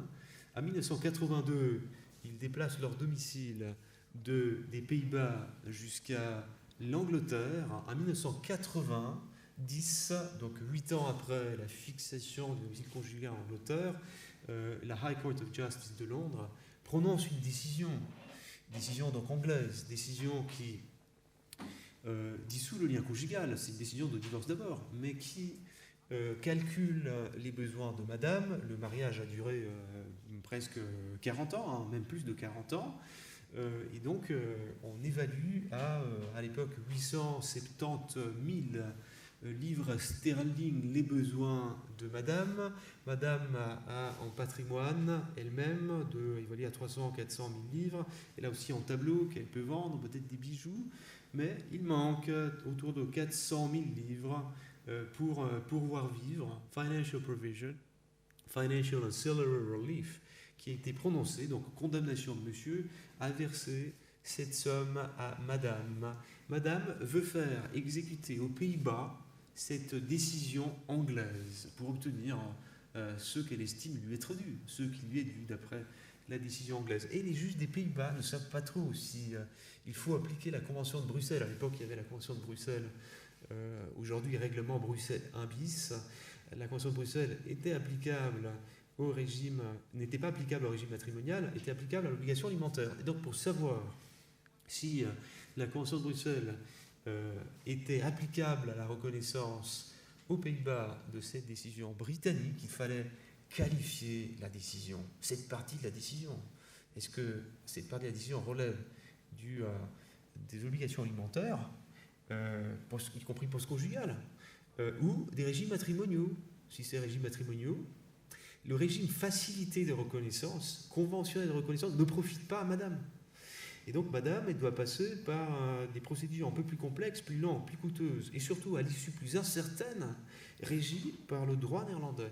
Si en revanche, cette décision anglaise, en ce qu'elle condamne monsieur à verser presque 400 000 livres, elle relève cette décision, cette partie de la décision de la Convention de Bruxelles, alors tout est beaucoup plus simple pour madame. Et la Cour de justice de l'Union européenne, des communautés européennes à l'époque, elle a qualifié cette décision anglaise de décision inhérente à l'entretien et donc justiciable de la Convention de Bruxelles. Autre question qui se pose assez souvent en Suisse, c'est le sort des avoirs de prévoyance professionnelle. Alors, ce sont les avoirs de deuxième pilier, LPP, que les personnes qui travaillent, les salariés, même les indépendants, sont obligés de cotiser. C'est une partie importante, au-delà de l'AVS, premier pilier, de la retraite des personnes qui ont cotisé en Suisse, qui sont membres du système de prévoyance suisse. Si on regarde les statistiques, eh bien, il y a pas mal de personnes en Suisse, malgré le fait que ce soit un des pays les plus prospères au monde, donc qui n'ont pas beaucoup de liquidités, mais dont le patrimoine consiste en des avoirs de deuxième pilier. Et donc, ça devient important de savoir, à l'issue d'un divorce, si ces avoirs sont répartis ou pas. Attention, les avoirs qui ont été accumulés au cours du mariage, non pas les avoirs qui ont été accumulés par l'un ou l'autre, ou l'un et l'autre des époux, séparément. Donc, répartition des avoirs de pension, c'est le principe qui vaut en Suisse. Et la clé de répartition, à la base, est de 50-50, avec tout de même la possibilité de faire intervenir en correctif, alors que dans d'autres pays, il n'y a pas cette répartition en nature. Et en Suisse, c'est une répartition en nature, c'est-à-dire la caisse, si c'est monsieur qui a cotisé davantage que madame, c'est la caisse de monsieur qui versera au profit de la caisse de madame un montant égal à la moitié, à la moitié de la différence entre les avoirs accumulés par monsieur et les avoirs accumulés par madame au cours du mariage. Il y a 2 ans, j'avais été contacté et mandaté par un juge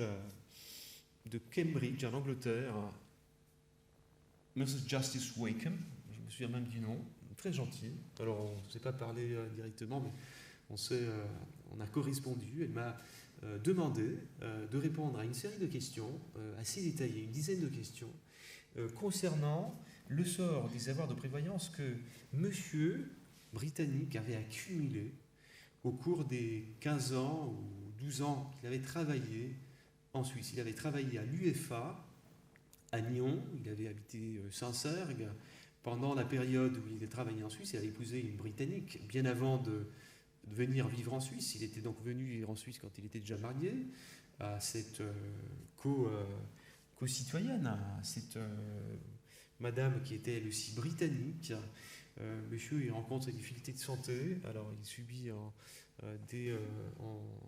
une attaque cérébrale, et donc il est obligé de mettre fin à sa relation de travail. Il touche par contre une pension invalidité.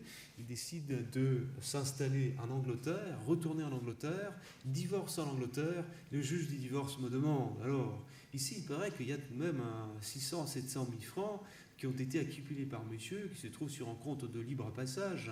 Est-ce que j'ai le droit, moi, juge anglais, de statuer sur ces avoirs? Est-ce que la Suisse reconnaîtrait cette décision? Est-ce que j'ai le droit d'homologuer en accord des époux au sujet du sort de ces avoirs qui gisaient, qui étaient sur un compte de libre passage lié en Suisse. Question intéressante.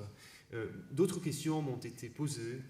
J'aurai peut-être l'occasion de revenir sur cette affaire. Je pense maintenant aux règles de droit international privé, car nous avons donc constaté les disparités qui séparent parfois les ordres juridiques. Et donc maintenant, il s'agit de savoir quelles sont les autorités compétentes pour statuer sur une demande en divorce. Et en commençant par la Suisse, l'article 59 vient en ligne de compte. L'article 59 se compose d'un seul alinéa, lettre A ou lettre B. Et la compétence sont compétentes à statuer sur une requête demande un divorce en séparation de corps les autorités suisses A du domicile de l'époux défendeur, B du domicile de l'époux demandeur, pourvu que l'un des époux, pourvu que l'époux demandeur réside en Suisse depuis au moins une année, il est suisse. Donc, compétence, article 59, lettre A, n'est pas vraiment problématique. Époux défendeur, domicile du défendeur. Par contre, la compétence à la lettre B, c'est celle, peut-être qu'elle est plus souvent sollicitée dans les cas de divorce contentieux et de requête unilatérale. C'est une personne qui est domiciliée en Suisse, qui a sa résidence ensuite depuis plus d'une année, ou qui a la nationalité suisse qui sollicite le divorce. C'est le cas d'une dame, par exemple, qui est suissesse et qui a vécu avec son mari thaïlandais en Thaïlande. Alors, le mariage s'est localisé de manière prédominante en Thaïlande, même s'il a été célébré en Suisse et en Thaïlande, peut-être, en tout cas des fêtes à la fois avec la famille suisse, avec une thaïlandaise, comme l'usage. Le mariage, combien va-t-il durer? Alors, on peut choisir, disons 10 ans, c'est pas rien non plus. Madame sent que cette union va bientôt arriver au terminus. Et donc, peut-être d'ailleurs, elle commence à sentir la présence de monsieur comme même désagréable. Elle rentre en Suisse. Est-ce qu'elle peut demander le divorce en Suisse alors que monsieur, époux défendeur, est thaïlandais, alors qu'il a son domicile en Thaïlande, alors qu'on peut penser qu'il a peu de lien avec la Suisse, si ce n'est le fait d'avoir épousé une dame de nationalité suisse. Alors, article 59, lettre B permet à cette protagoniste de notre hypothèse, puisqu'elle est suissesse, dès qu'elle réintègre son domicile en Suisse, elle peut le faire rapidement, selon la notion de domicile, dès qu'elle est à nouveau considérée comme domiciliée en Suisse, intention de s'y établir. Si par exemple les faits et les démarches qu'elle a entreprises en Thaïlande témoignent d'une volonté durable de quitter le territoire thaïlandais et de se réinstaller en Suisse. Au bout de 2 ou 3 semaines, elle peut déjà être considérée comme à nouveau domiciliée en Suisse. Et donc, puisqu'elle est suissesse, elle ne doit pas attendre une année. En revanche, si il s'agit, c'est un exemple peut-être que j'ai eu l'occasion de vous parler déjà, d'une Russe qui a vécu en Russie avec son époux, qui s'installe sur les rives du Léman pour poursuivre une formation de 4 mois à 5 mois à l'université de Lausanne, et rencontre quelqu'un. Cette rencontre lui fait comprendre à quel point l'union entre elle et son mari est rompue de manière qu'elle estime irrémédiable. Elle se demande, est-ce que j'ai le droit alors de demander le divorce en Suisse pour par la suite me remarier éventuellement en Suisse avec la personne que j'ai rencontrée? Là, article 59, lettre B, impose à madame qui est domiciliée en Suisse, mais de rester en Suisse, enfin d'avoir sa résidence prolongée pour une année au moins pour pouvoir demander le divorce. Et si elle n'a pas eu sa résidence en Suisse pendant une année, eh bien, elle ne pourra pas demander le divorce. Elle pourra le redemander. Elle devra attendre en tout cas une année pour pouvoir le demander. Alors, ce cas de figure est utile car il nous montre à quel point cet accouplage entre compétences du divorce et compétences du régime matrimonial, qui est établi par l'article 51, peut parfois être inéquitable, car on peut comprendre à mon exemple, c'est un exemple réel, une Russe qui vient ici, elle fait une rencontre, elle veut divorcer, elle préfère le faire ici plutôt que le faire en Russie, pour aussi pouvoir s'installer ici définitivement, peut-être se remarier avec son nouveau compagnon. Soit, on comprend. Par contre, que le Suisse soit également compétent pour statuer sur les relations patrimoniales, alors que ces relations patrimoniales se sont localisées de manière prédominante, presque exclusive peut-être, en Russie, je pense que monsieur, époux défendeur à l'instant, ce fils ne sera pas content. Il dira non, mais moi j'ai que faire de la Suisse, j'ai aucun lien. Alors il est injuste pour moi de devoir me soumettre à la compétence internationale d'un pays avec lequel je n'ai aucun lien. C'est mon épouse qui a décidé unilatéralement, et d'ailleurs au départ, elle devait passer quelques mois seulement pour une formation. Moi j'ai consenti, j'ai peut-être contribué à financer cette formation supplémentaire. Je trouve souverainement injuste, bon, je parle à la place de ce monsieur, hein, je trouve souverainement injuste d'avoir à me soumettre à la compétence du juge suisse pour ce qui est des conséquences patrimoniales résultant de la dissolution du lien conjugal. Il y a en fort subsidiaire, deux forts subsidiaires. D'ailleurs, il y a une petite inexactitude dans cette diapositive derrière moi. Je vous demanderai de la corriger d'abord à la main. J'ai déjà corrigé, mais je vois que je me suis mêlé les pinceaux quand il s'est agi de poster la version qui n'était pas la bonne, pas la dernière des diapositives. L'article 60A a été ajouté il y a 2 ans. Il prévoit en autre force subsidiaire, mais d'abord le force subsidiaire prévu par l'article 60, nationalité d'un des époux. Alors, il y a 2 situations. On connaît déjà ce mécanisme du fort subsidiaire. Impossibilité de fait ou de droit pour l'intéressé d'agir au fort étranger du domicile de l'un ou de l'autre. Ça peut par exemple être le cas d'un mariage homosexuel qui a été célébré en Suisse, alors que les 2 personnes habitent par exemple au Maroc. Et donc il y a une impossibilité de fait de demander le divorce au Maroc, simplement parce que le Maroc ne reconnaît pas ce mariage homosexuel. Et donc là, le fort du divorce, le fort de nationalité peut intervenir. Si l'un ou l'autre a la nationalité suisse, ce qui veut dire qu'il a un canton d'origine, eh bien, quels que soient les époux, y compris l'époux qui n'a pas la nationalité suisse, pourra demander devant les juges du canton dont l'époux défendeur a son origine, devant les juges du lieu d'origine de l'époux défendeur, le divorce. Deuxième situation, il n'est pas raisonnable d'exiger que l'intéressé saisisse le fort étranger. Qu'est-ce qu'il faut entendre par « il n'est pas raisonnable » Une telle question s'est posée dans une affaire saisissante qui a donné lieu à un ATF de 2014. Il s'agissait d'un couple. Elle était suissesse. Elle avait 2 lieux d'origine, car on peut, je le dis au bénéfice des étudiants étrangers, une citoyenne suisse peut avoir en réalité 2 lieux d'origine. Et c'était le cas de cette dame qui avait pour lieu d'origine à la fois Genève et une commune dans le canton de Berne, donc une double origine.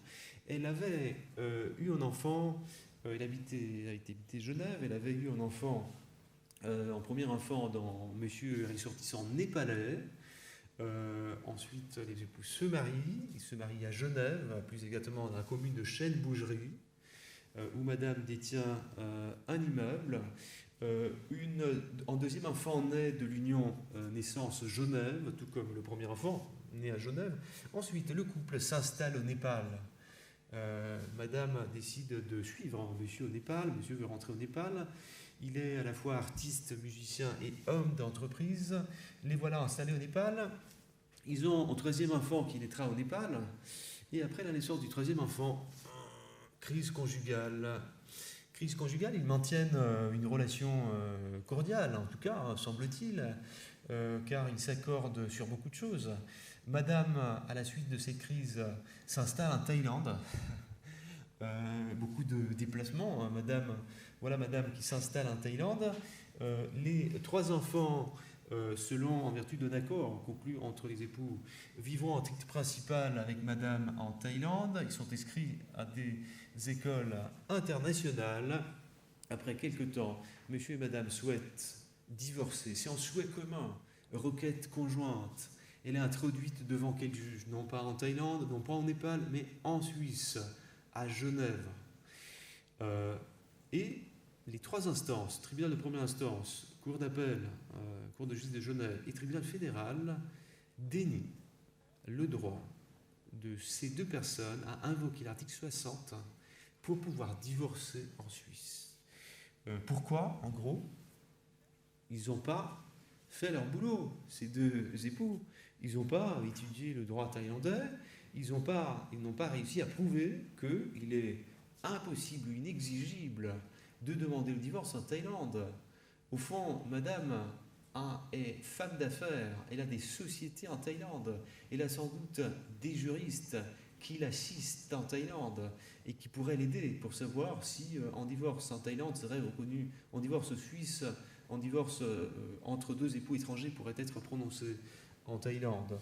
Et d'ailleurs, un des juges suisses avait cherché sur Internet l'information consistant à savoir si il était possible pour un couple de ressortissants étrangers de saisir les juges thaïlandais pour demander le divorce. Et la réponse a été oui, trouvée sur Internet, pourvu que les États de nationalité reconnaissent le divorce. Et puisque la Suisse était parfaitement prête à reconnaître un divorce prononcé par l'autorité thaïlandaise, on a estimé qu'article 60, les conditions article 60 n'étaient pas remplies. Je trouve cette décision un peu sévère, car au fond, les deux étaient d'accord. Ils avaient les deux la nationalité suisse. Monsieur avait acquis la nationalité suisse à la suite du mariage. Il avait lui-même, pour fort d'origine, Genève et Berne. Alors pourquoi ne pas permettre à ces deux personnes de divorcer en Suisse? Si le règlement Bruxelles de bis, à titre de comparaison, aurait parfaitement permis à ces deux personnes, article 3, lettre B, vous vérifiez, mais je pense que c'est la lettre B, nationalité commune, c'est un chef de compétence parfaitement reconnu, sans besoin d'exiger d'autres conditions, à plus forte raison si les deux sont d'accord.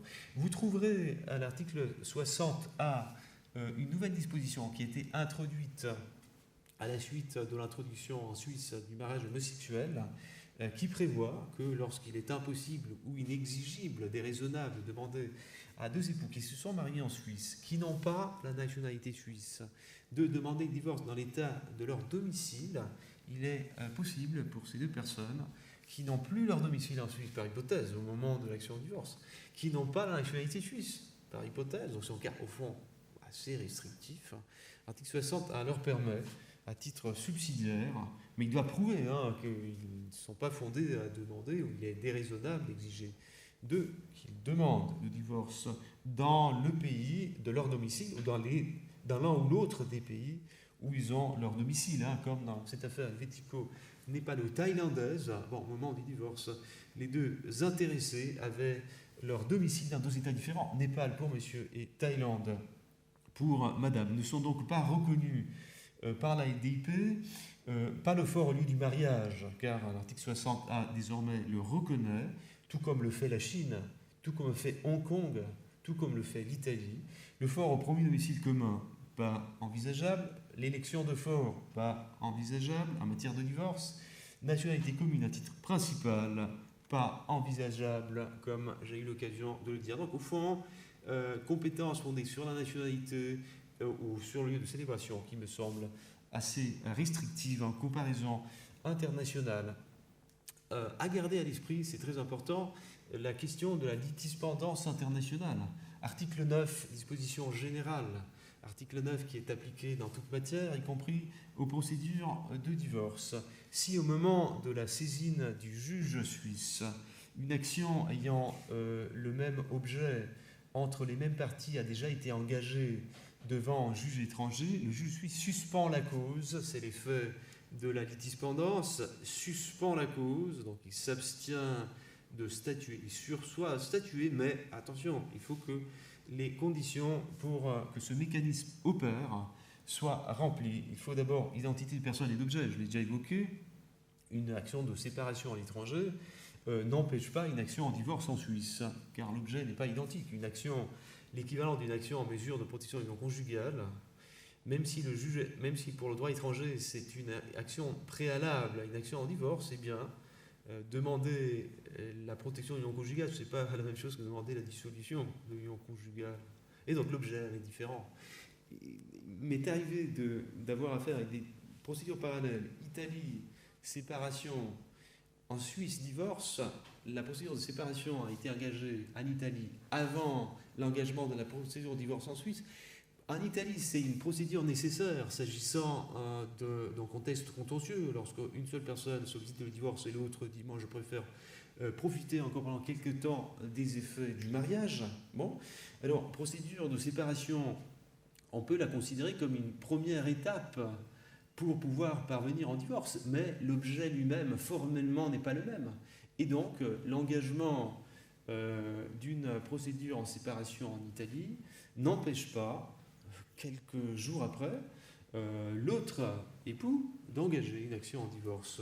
Et ensuite, et ça c'est un mécanisme qui peut être assez traître. Par exemple, dans une affaire que j'ai évoquée à plusieurs reprises, hein, Floride, Colombie, États-Unis, monsieur, vu qu'il fallait passer par une période de 2 ans de séparation, hein, c'est ce qu'impose le droit suisse, avait engagé une procédure de protection de l'union conjugale. Il voulait le divorce, mais il ne pouvait pas obtenir directement le divorce.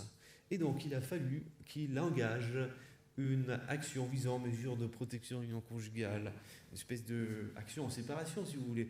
Madame, en Suisse, avait dit « je ne veux pas de divorce », mais finalement avait engagé quelques semaines après une action en divorce en Floride. Et donc le juge de Floride s'est dit « alors, est-ce que ces deux procédures ont le même objet? Est-ce que la procédure devant moi a le même objet que la procédure qui était engagée devant mon collègue de Neuchâtel ?» La réponse a été non. Non, formellement, l'objet est différent, ce qui veut dire que le juge suisse est tout de même, l'époux est tout de même, suisse est un peu pénalisé, car il doit d'abord passer par une procédure qui n'est pas en divorce, et donc s'il souhaite que le divorce soit examiné en Suisse, il se trouve en difficulté. Si l'autre pays concerné lui-même, il permet plus facilement à un seul époux, de manière unilatérale, de demander le divorce, même en l'absence d'un délai important de séparation. Si l'action à l'étranger ne vise que l'état des personnes, c'est-à-dire c'est une action en divorce uniquement, non pas le régime matrimonial, est-ce qu'une action en Suisse visant le régime matrimonial est envisageable? Pratiquement, ce sont des questions vraiment importantes. They mean a lot for the people concerned. Parce que les conséquences pratiquement peuvent être très importantes. Il peut en aller de plusieurs centaines de milliers de francs, voire de plusieurs millions. Donc la vie peut être différente selon la stratégie à adopter, ce qui parfois fait stresser les avocats, parce qu'ils ont peur de ne pas prendre des bonnes décisions dans l'intérêt de leurs clients. Une fois, j'avais eu affaire avec procédure en divorce engagée par monsieur au Portugal, ce que monsieur n'avait pas demandé dans cette première action, dans l'acte introductif d'instance. Il avait demandé le divorce, il n'avait pas demandé autre chose. Sans doute il se réservait la possibilité de préciser par la suite, au cours de la procédure, ses conclusions. Mais ce premier acte introductif d'instance, il visait uniquement la dissolution de l'union conjugale. Est-ce que madame peut solliciter en Suisse la liquidation du régime matrimonial? Alors, elle devrait pouvoir, si elle engage une action en divorce en Suisse, pour ce qui est de l'action d'État, l'action est bloquée par la litispendance, mais elle devrait pouvoir, en tout cas théoriquement, solliciter la liquidation du régime matrimonial. Et donc, la bataille sur le terrain des conséquences financières pourrait s'engager en Suisse, qu'elle souhaite, théoriquement. Après, il y a un lien de connexité évident, car si le divorce ne peut pas être prononcé au Portugal, alors là, il n'y a pas vraiment de... Et donc, il peut y avoir une suspension de la procédure suisse en attendant, dans l'attente de la décision portugaise sur le divorce. Donc, il risque d'y avoir une imbrication compliquée entre les deux procédures. Il m'est arrivé d'avoir affaire avec des situations vraiment très complexes. Il faut, pour que la litiscordance joue, que le juge étranger ait été saisi antérieurement au juge suisse. Antériorité de la saisine, principe de prior in time.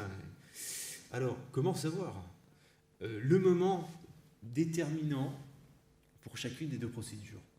Alors, l'article 9 indique que pour ce qui est de la procédure en Suisse, c'est le premier acte nécessaire pour introduire l'instance.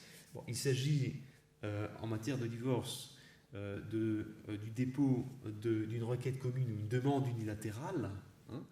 Une question qui s'est posée de savoir est-ce que le dépôt d'une demande en conciliation ou en médiation, si c'est exigé par l'ordre juridique concerné, est-ce que ça vaut déjà Rechtshängigkeit? Est-ce que ça vaut pendance du litige? Très, très délicates ces questions-là. Alors, pour la Suisse, premier acte nécessaire pour introduire l'instance. Pour ce qui est de l'étranger, bon, règle procédurale étrangère.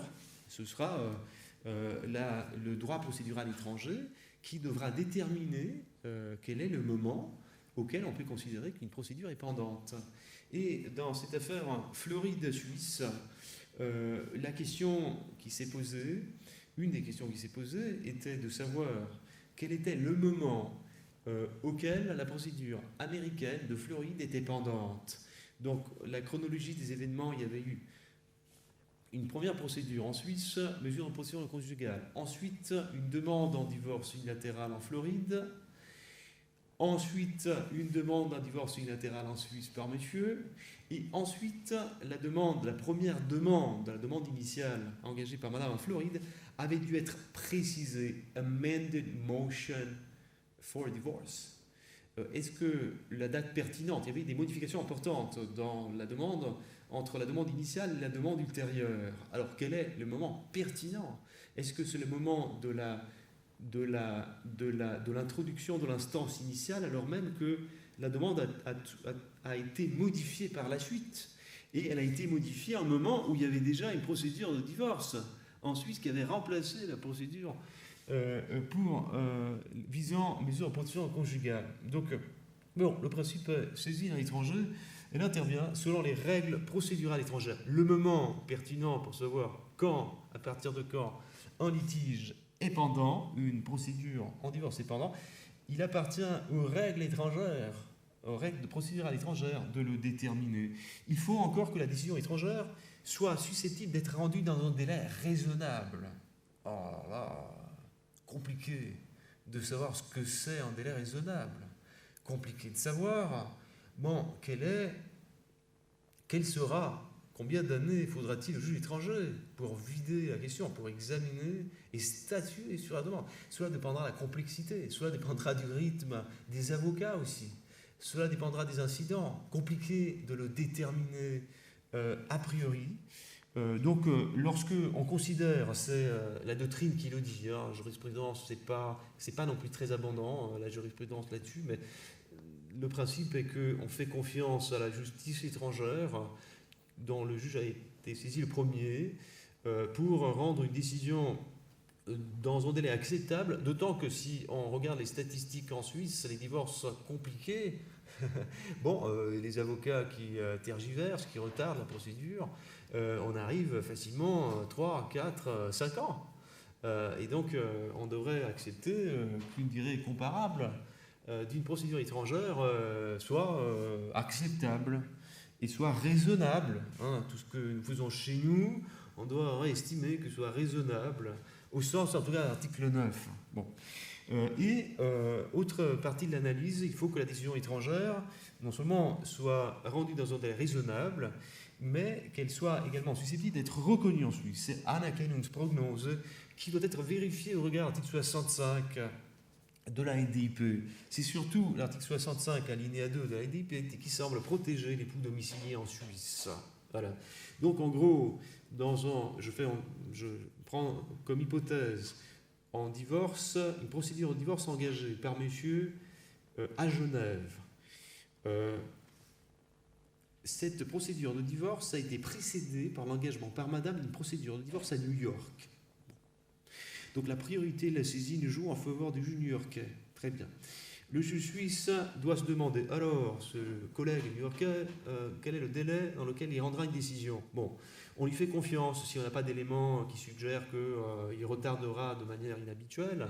Mais ensuite, il doit se poser la question, le juge suisse, de savoir si la décision étrangère rendue risque, enfin, des chances d'être reconnue en Suisse. Et là, l'article 65, alinéa 2, il protège l'époux qui est défendeur domicilié en Suisse. Donc, en gros, l'article 65, alinéa 2, nous dit que si monsieur est domicilié en Suisse et que madame est domiciliée, monsieur Genève, domicilié à Genève, madame domiciliée à New York, eh bien, le divorce new-yorkais pourrait ne pas être reconnu au regard de l'article 65, alinéa 2, lettre B. Auquel cas, rien ne s'oppose à ce que le juge suisse, malgré le fait qu'il ait été saisi en premier lieu, aille de l'avant et refuse de suspendre la cause, mais qu'il examine la cause et il statue sur la demande. Donc, question très délicate et au maniement délicat et complexe. Quelle est l'étendue de la compétence du juge suisse du divorce? A priori, en raison de l'aspiration à l'unité du jugement, la compétence du juge du divorce, qui est compétent donc au sens de l'article 59, à statuer sur la dissolution du lien conjugal, sur la question d'état des personnes, cette compétence s'étend à ce qu'on appelle effets accessoires. Bon, moi je n'aime pas ce terme effet accessoire.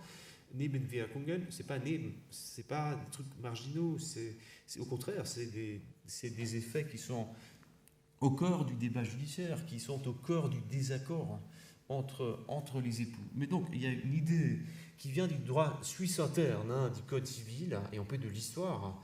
Là, il faudrait que, dans une seule décision, un maximum de questions puissent être réglées pour éviter d'avoir un morcellement de procédures et une prolifération de procédures. En principe d'unité du jugement en droit interne, mais qu'on a tendance à projeter, à essayer de projeter sur le plan international, c'est sans compter la volonté des autres pays concernés de reconnaître cette unité ou ce principe de l'unité du jugement. Alors, liquidation de régime matrimonial, on connaît l'article 51, lettre B, y compris à l'égard des immeubles à l'étranger a priori.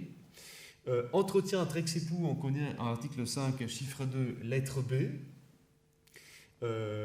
Si la convention de Lugano est applicable, elle l'est si le domicile du défendeur se trouve dans son état Lugano, mais finalement, même si ce n'est pas le cas, la compétence des juges de divorce s'étend aussi à l'obligation alimentaire post-conjugale dans le cadre de la LDIP. Donc finalement, que ce soit la convention Lugano, que ce soit la LDIP, cela n'a pas vraiment d'impact, car le juge du divorce peut statuer sur l'entretien entre ex-époux. Attention, pas entretien vis-à-vis des enfants, ça c'est un autre sujet. Conséquence sur le nom des époux, là aussi, le juge du divorce est compétent à régler cette question. Sort du logement familial aussi, mais attention, si celui-ci est à l'étranger, la décision suisse pourrait ne pas être reconnue dans l'état de citation. On connaît la problématique que nous avons déjà rencontrée au sujet des mesures de protection conjugale, article 46 notamment, pour ce qui est du sort des avoirs de prévoyance professionnelle. Si ces avoirs sont situés en Suisse depuis le 1er janvier 2017, le juge suisse non seulement est compétent, mais il y a une compétence exclusive du juge suisse. Je dirais un mot sur cette compétence exclusive la semaine prochaine. Alors, concernant les mesures provisoires, c'est aussi très important, il y a une procédure de divorce qui peut durer 2, 3 ou 4 ans. Alors, est-ce qu'on peut solliciter des mesures provisoires en entretien provisoire au cours de la procédure de divorce? Est-ce qu'on peut faire bloquer des biens, car on craint que ces biens pourraient être transférés à l'étranger, et donc les prétentions au sujet de ces biens pourraient être plus compliquées à mettre en œuvre.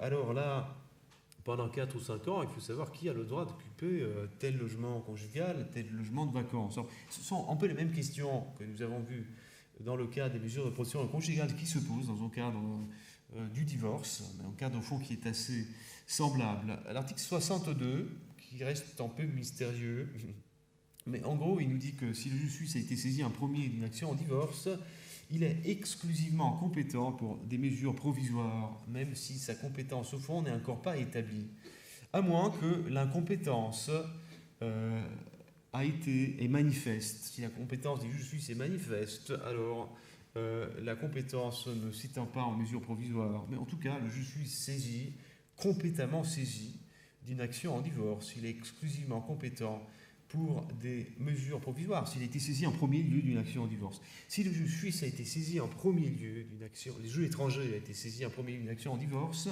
la compétence du juge suisse est bloquée par la dispendance, article 9, si les conditions sont réunies, mais le juge suisse peut accepter de statuer sur une requête en mesure provisoire si une série de conditions fixées par la jurisprudence du tribunal fédéral est remplie. Donc en gros, divorce demandé à New York, certes, mais bon, il y a des biens suisses, il y a des questions à régler en Suisse. Est-ce qu'on peut solliciter des mesures provisoires du juge suisse? La réponse est oui, mais encore faut-il que le droit étranger ne connaisse pas de telles mesures, ou bien que les mesures étrangères ne soient pas exécutables en Suisse, ou quand il y a péril dans la demeure, il faut agir très rapidement. Par exemple, faire bloquer des biens qui se trouvent en Suisse, il serait trop compliqué de saisir de la même demande en juge new-yorkais, même juge qui a été saisi par hypothèse pour une demande en divorce. Donc on peut ouvrir une procédure parallèle à titre de mesure provisoire lorsqu'il y a un péril à la demeure pour s'assurer l'exécution future sur des biens suisses. Notamment, ces mesures visent des situations qui se réalisent en Suisse, des biens qui sont à réaliser en Suisse. Voilà, je pense que j'en ai déjà trop dit, d'autant que je commence à avoir mal à la gorge.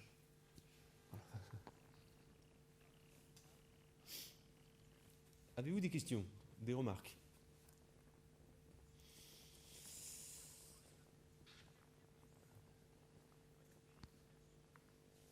Oui.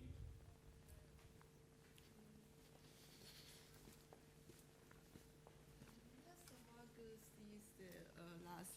si la procédure de séparation peut constituer de la correspondance avec la procédure de divorce selon les DFI.